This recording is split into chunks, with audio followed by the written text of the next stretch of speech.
Бабиното, живота никога не е бил лек. Младостта ми мине в работа от тъмно до тъмно. Ръцете ми са твърди като кора от дърво.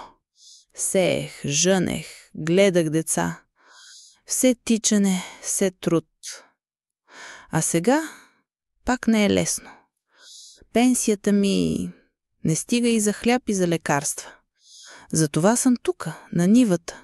На моите години пак се боря да се препитавам. Всички са ме забравили. Децата, приятелките ми една по една си отидоха. Но най-вече ме забрави държавата. Тя не е майка, тя е мащеха.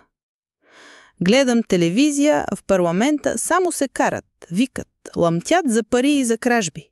А за нас, за обикновения страдащ човек, никой не мисли. Но ще ти кажа, докато имам сили да стискам тази мотика, ще стоя изправена. Защото иначе ще се пречупа.